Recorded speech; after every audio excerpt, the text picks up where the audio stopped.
someone watching this right now saying, yeah, but I don't want to go to an HBCU because the experience, I'm going to go to a PWI because this PWI may have a better name. Mm-hmm. Why would they choose an HBCU like BUU over a PWI that may have that name per se? All right, listen up, y'all. Greetings, brothers and sisters. This is another episode of All Things Education Official. I'm your host and educator, DrAbdullah, giving you education news from a foundational Black American man's perspective. If you like what you're seeing, you like what you're hearing, please subscribe, comment, like, and share. Subscribe, comment, like, and share. Put me in the algorithm. If you'd like to follow me on my social media handles, please follow me on Facebook, Instagram, Rumble, TikTok, LinkedIn, and X. And if you like the content, please feel free to go to the About section and buy me a cup of coffee. It will be greatly appreciated. Today, we will be discussing the differences, pros and cons of attending an HBCU, a historically Black college university, versus a PWI, predominantly white institution. There is success wherever you choose to thrive. The courage is to not be manipulated by the illusion that somehow success is attached to something that doesn't look like you. Yes. Yeah. Ooh, say that again, Bishop. That in some way, I've got to be different from who I am to be successful in their system. So many of us don't understand that they don't really want us there. As an attendee of 4 PWIs and a graduate of 3 of them, I can attest to the fact that PWIs view all students as numbers in general and Black students as numbers and a minor inconvenience in particular. In all of the institutions that I attended, I can honestly say that I never felt important or special to the university. I was never seen by the staff unless they were Black, but in particular Black American.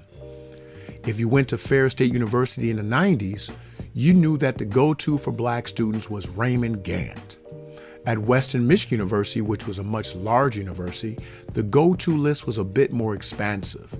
You had Professor Robert Sutton, Dr. and Mrs. Warfield, Dr. Ben Wilson, Dr. Leanda Jones, Miss Sheila Gothard, Lindsay Bell, and Derek the Cook at Draper Seaslide Cafeteria. At Seton Hall University and St. Peter's University, we had Dr. Dennis Copeland. These individuals gave us the feeling that there were elders on the campus that saw us, cared for us, and had a vested interest in our success. We relied on the networks of fraternities and sororities for entertainment, socialization, and networking opportunities.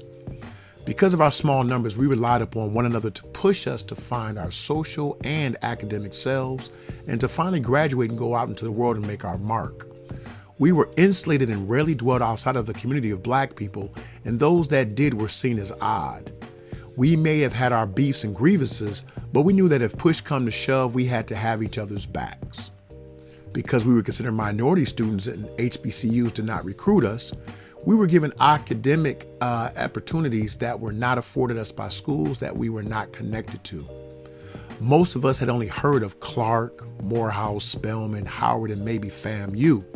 And like myself, we found that it was a long list of individuals who were legacies of the institution.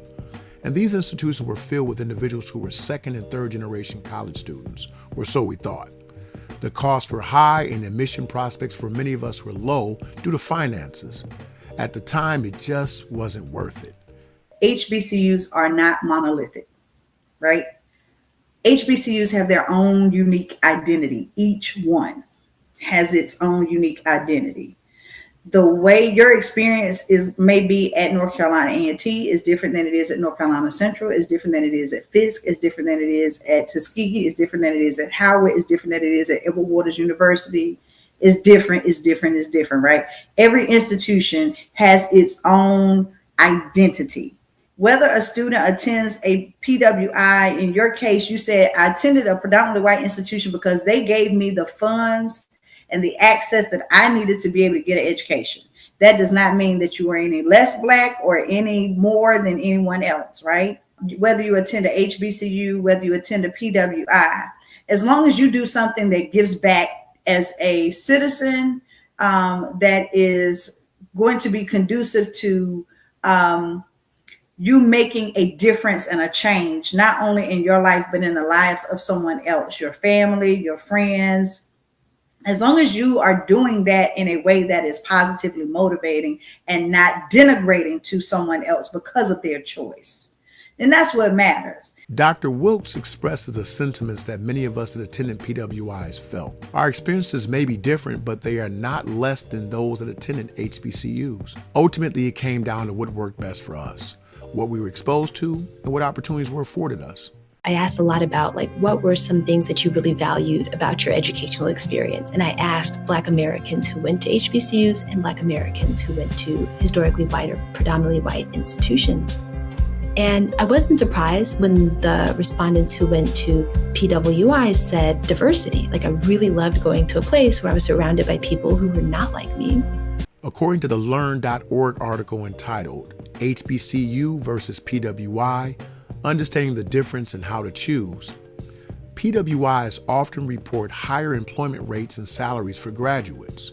According to Georgetown University, PWI graduates earn an average of $62,000 annually, surpassing HBCU graduates who earn around $51,000 a year annually. Additionally, a higher percentage of PWI graduates pursue advanced degrees. HBCU graduates, despite having a slightly lower median salary, maintain a solid 83% employment rate. Pros of attending an HBCU include a supportive community, culturally enriching experiences, lower tuition costs, and a focus on minority student access. However, drawbacks may include limited exposure to diverse perspectives and a fewer resources compared to PWIs. The pros of attending a PWI include extensive academic offerings, diverse student population, and an access to ample resources and research opportunities. However, challenges may include feelings of isolation for Black students and potential encounters with racial discrimination. I've had plenty of discussions with individuals from Howard University, Tennessee State University, Bowie State, University of Maryland Eastern Shore, and FAMU. My son is an alumni of Texas Southern and FAMU, and though they had different experiences, they all express a heightened sense of pride in their particular HBCU. At PWIs, this heightened sense of pride was only expressed by students when their school had a high-level name recognition, such as University of Michigan, Michigan State, Temple University, Cornell University, etc. But we all shared the same level of understanding that we were a smaller group on our respective campuses and that we needed to do more to receive more, and that we had to rely on one another in order to stay on par with or ahead of our counterparts. I am not an HBCU alum, so my experiences are what they are, but I strongly recommend that any parent, educator, or student that is struggling to decide where they will attend a university research every aspect that is important to them. But remember that if you are Black in general or Black American in particular, you need to find a group of students and staff to utilize as a support system in order to make it through whatever college experiences you ultimately choose. This has been another episode of All Things Education Official. Please get in the comments. Let me know, did you attend an HBCU? Do you have a PWI? Give us your experiences. Does my information sound correct, or does it sound like your experience? If not, please let us know. This is a channel where we welcome all positions and viewpoints, helps to engage us, and helps us all to learn. You are dismissed. Yeah! You are all expurgated. You are dismissed. Too much propaganda, spiritual pollution. Too many problems, not enough solutions. So many billionaires that make no contributions. Gotta create fun and maintain our institutions. Word to the masses, our government is backwards. Only thing I've learned is what a barrel and a crab is. Deploying all these tactics to keep us all distracted. Scrolling on our gadgets and we scroll right past it. While we caught up in the fashion, they sitting back laughing. This education we're lacking, all the laws they be passing. Peep the curriculum, you see they're subtracting the necessary work. These kids mentally absent. Turned our full plastic.